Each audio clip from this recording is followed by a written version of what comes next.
À présent, nous allons... Fidèle internaute, Topesibino Mbotemini, vous allez bien Kolanda Bisso na www.botestv.com.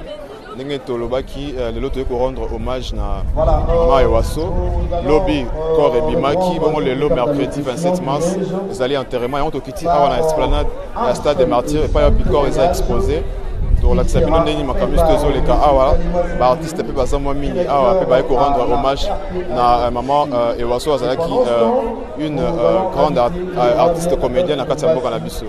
Alors Tolanda et bon la cimatorison pour que tout conclure. Ngai ambinja mwa campagne. Siko yo mama la kisaki yawa kuna kuluba makambo malamu tu ya. Ngai na koswa na yote. Ngai na kofinga yote. Nani suba? Muluba. Nani suba na yokuba? Yo kuluba na ngakuba. Muluba. Suba ya mpamba mkongu ya mpamba. Ya popo su pouvoir. Ngai na oyebi biso wa mongo. Biso tozaki suba ikata la petit cheke. Ambo. Bino buzala président wa Kongo. Azali président biso. Petit cheke. Azali papa ya biso Yesu. Bon, OK, tondimi yango. Merci. Moi mon kaka. Alors, agent à l'Otraco en mutation à Stanleyville, elle a embrassé en 1947 des études en couture au prestigieux lycée des Sœurs franciscaines missionnaires de Marie, aujourd'hui nommé lycée Mapendano, et à l'issue de ses études, elle a décroché un diplôme. Après un long séjour à Stanleyville, Mademoiselle Francisca Ekwayulu a regagné la capitale, puis après l'accession du pays à l'indépendance, c'était en 1960. Sa qualification dans la poche, elle a débuté sa carrière professionnelle en qualité de couturière dans un atelier de couture situé sur l'avenue Charles de Gaulle, aujourd'hui du commerce, et qui était tenu par des sujets grecs, André et son épouse Hélène Angelos. Le destin étant ce qu'il est, elle n'aura presté que l'espace d'un matin pour y avoir renoncé après 6 mois d'exercice seulement. C'est ainsi que,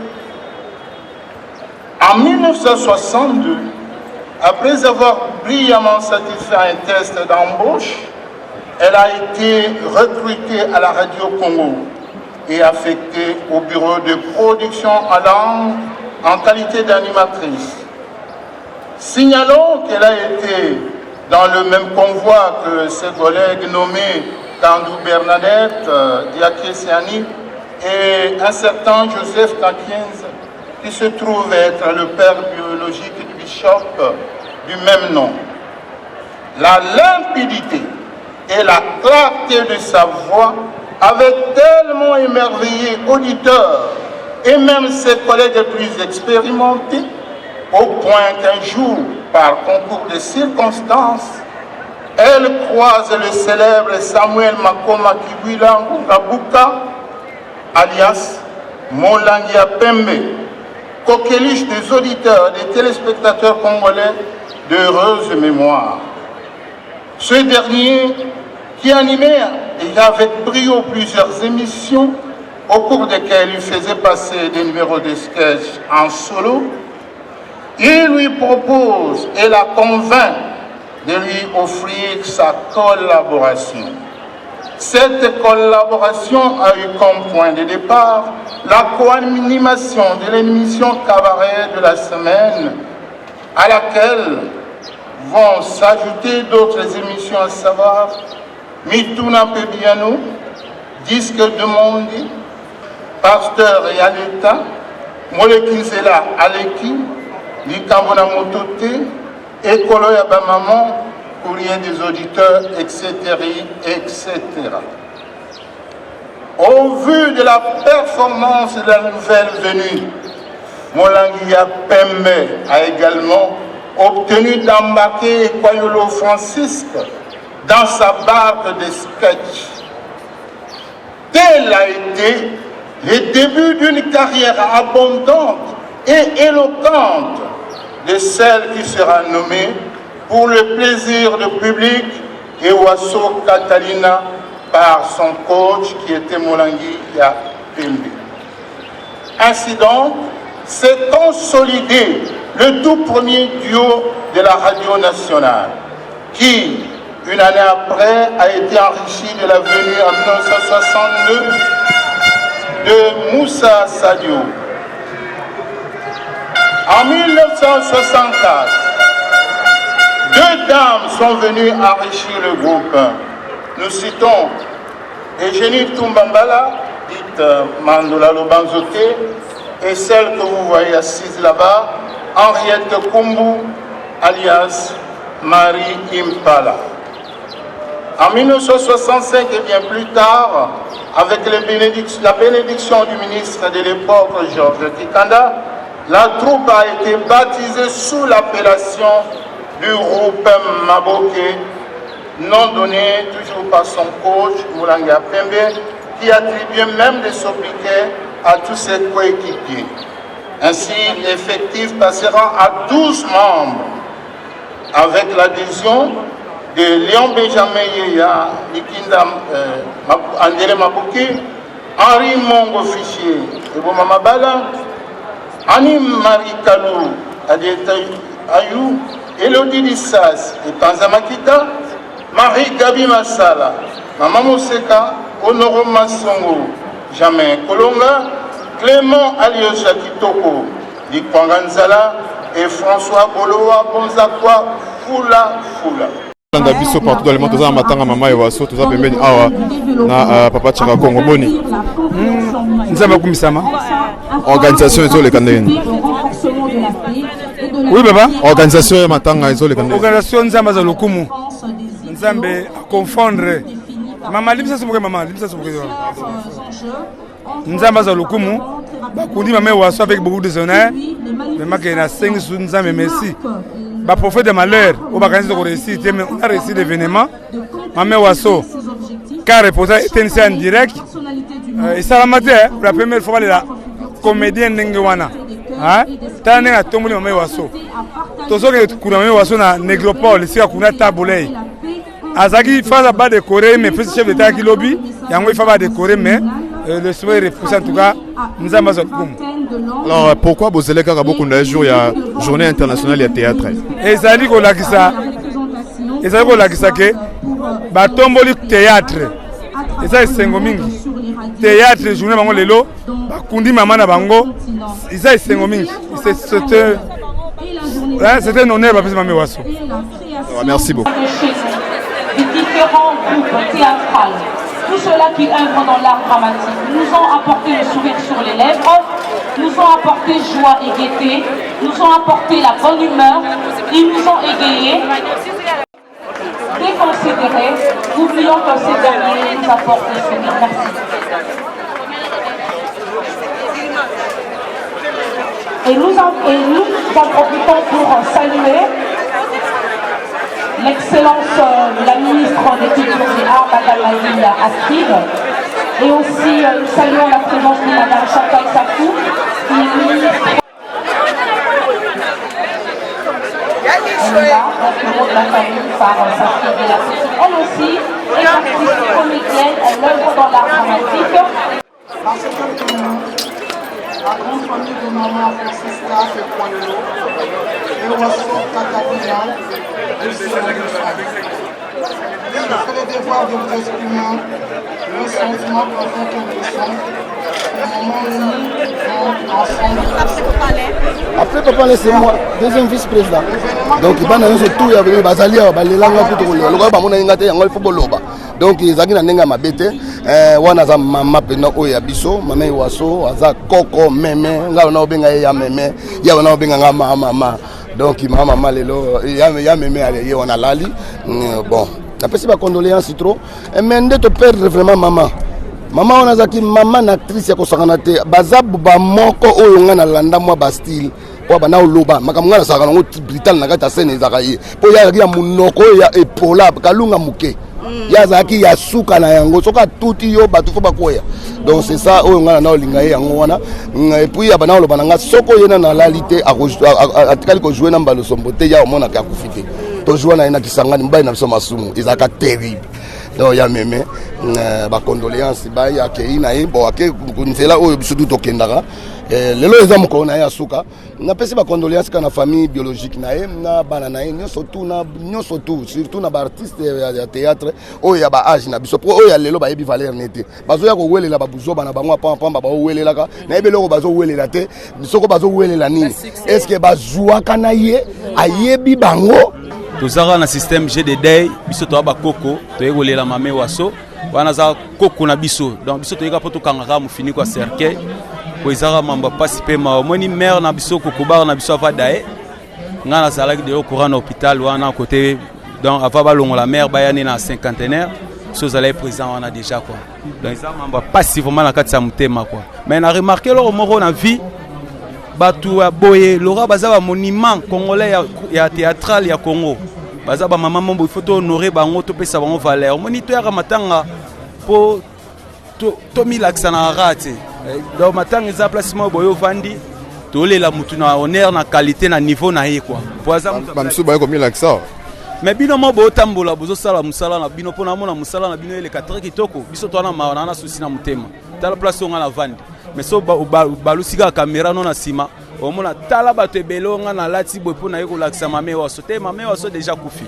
to tikali biso na biso est-ce que mame waso nenga kufi wana bana nae to bakoko nae batikali na ba bien il faut biso moto raisonner po la biso te po a na mona ra po mame waso balele boy bato baleki na TV tala tamulai kanekaze ya bolo bakalo kiliko na ntango yebi lo banzambe te yo kende ko telisa ka sanse na yo kuna jwa maboko na yo lakisa bino bato bozaka ko telisa ka sanse bokinda wapi na jo tu na bino ndiri mama bokushaka ngate na lobi bima na ndakuna alo bibima omoni sikana yo kisi yo alo bibima na ndakuna ai alo bibima kita ezama wa mingi mpona bana sala nzamba yero ezampasi mingi mpo tango biso ba mama na bino be waso katolina tozaka ko sala okomona te mosala nzambe ya solo azote ya mpeli ba nzambe zoko kisa wana lingo sambu shagai bayaye Biblia lobi mutakulia na mutoki na ye oyo nasali eza mutoki te na lobi mama kende eza mutoki te soko lingo sa mpona motaki na yo sala makambo oyo ezomonana kasi koluka te osala mpo ozwa mbongo likambo oyo ezali te oluki okosango yango nazaki koyebisa bino bana na ngai biso bamama na bino waso katolike Catherine ntango tozalaka mpenza okomona te mosala nzambe aye abondeli mpo na yo mpo moi likambo ekokisami kasi na ntango alelo bolingi obenkisi moye bokoma na mbula na ngai eza te yango bozokufaka ava boyeba kosambela natikeli bino bolingo natikeli bino boboto lisanga mpe bondeko bozala na kokabwana te mpo ngai mama na bino waso Katolina tina koma na mbula oyo eza mpona tosaki maloba nzambe mpe nayebaki kolala ava boyeba iloba nzambe bolingana na bolingo asolo botika bokabwani bana na ngai mpe botika bikota akota nzambe akopambola bino mpona banga ketumba te na bundaka motaka bino moko na Botes TV bojomona o maijani na bino.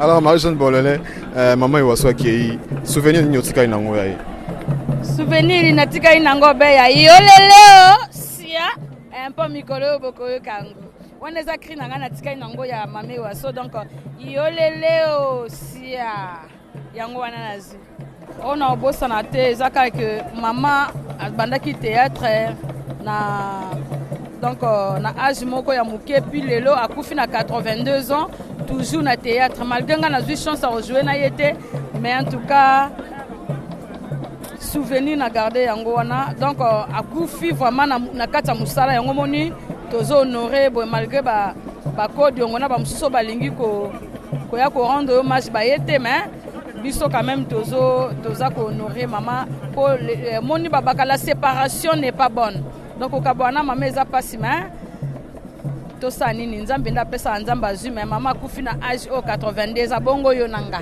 je ne saurais dire que non je partage ça et ça et ça sur elle mais comme c'est une actrice un artiste une des grandes actrices de notre pays je ne veux que être là pour partager la douleur avec sa famille biologique ainsi que sa famille artistique.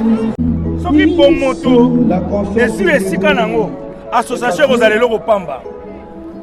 Tuna ba association wana nyonso bozo welela. bana combien na caisse nde omona pena ke bato bawela mopepe towelaka mopepe te totonga nanu bomoto nde kosala ke biso bitikali bizwa nzela aka l'élection ya théâtre Fiston Saïsaï lelo kotika kaka boye initiative ezalaki bien elala mpo na nini elala mpo toza bato ya maboke mpo toza bato ya théâtre tolata poso ya théâtre na nyonso ozo imagine ke lelo tozali na alternance na mboka mais biso bacomédien toza na transition veut dire association ya théâtre eza na transition mais mboka eza na alternance mboko eza na diamant mboko eza na cuivre mboko eza na colbert baa na alternance kozanga kotikela baike nde eloko ezosala ke maponomi ezala te ngai mpe nalobaka eloko moko nzambe apesaka moyen na possibilité omona mutu aza na moyen mais possibilité eza te ntango eza te po asala likambo mutu ana moyen te mais ana possibilité moyen eza te po akokisa baposa ya likambo mais nzambe apesaka moyen na possibilité période osalisa nalingaki na assumer responsabilité wana ya kozala président ya association ya baartiste comédien ezalaki mpo nazalaki na moyen na possibilité mais sikoyo ta mosusu na kozanga moyen mais possibilité kozala mais ntango mosusu susi ekenda donc nga na susi nga awa susi na bakongo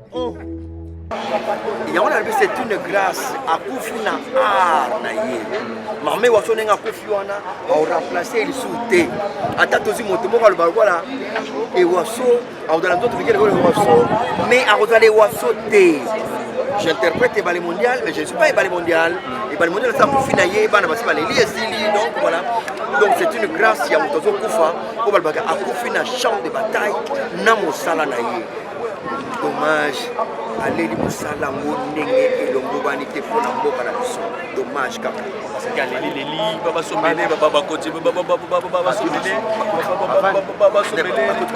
somele le fils Kekech mais na suba awa tala ba ministre c'est ce que tozo boya tozo terminer di kambongo ya ba honneur moto akufi ba PC grade ba PC ba médaille tozo pesa moto akufi médaille faut la tango so na ba sa ya boye ni tala ni fana la tango ba mona ba médaille na betani awa yo sa de sengo ya pro na la ti médaille te ndenge to boye to louer moto kate mais tozeli masumo amema biso aya na biso apo transport to ya weza kutute déjà tala ba difficulté to anamo bo entre temps d'être vanda pébité est-ce que tu damé ti vous allez toujours raisonner nanda on est bana ndenge nini tala ba raisonnement wana wesala ke mutu azo vieillir mona nini ah vous êtes trop er moko to comme na boulot to tika boulot ngo to tika ba gratana la grandeur à vous ça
Après les groupes évangélistes, nous invitons le groupe Temps de la Grâce de Bijou la Reine.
Zambo yaki na biso na boye itambola ki malamu to recommander bozo muso bomba biso susu bate na biso susu besa makasi na libota pe unité et matalisu makasi koleka na kombo na Yesu.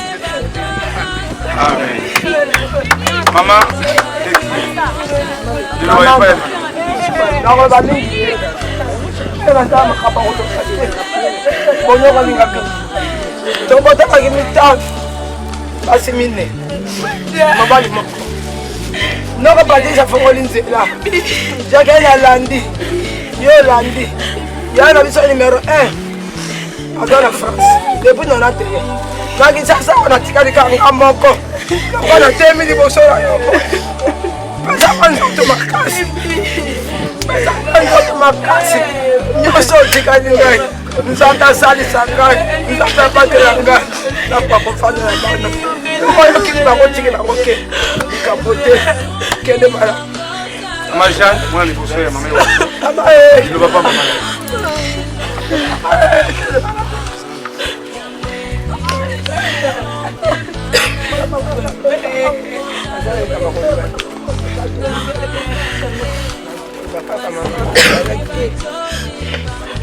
mama te nakomaki lokola camarade bana babiso na ye banda ntongo ti soko na bimi mokenda kenda kundeli ya kusukulaaaka tovana yake ngai natikali pasi na mama asinaka na nzanga pesaki makasi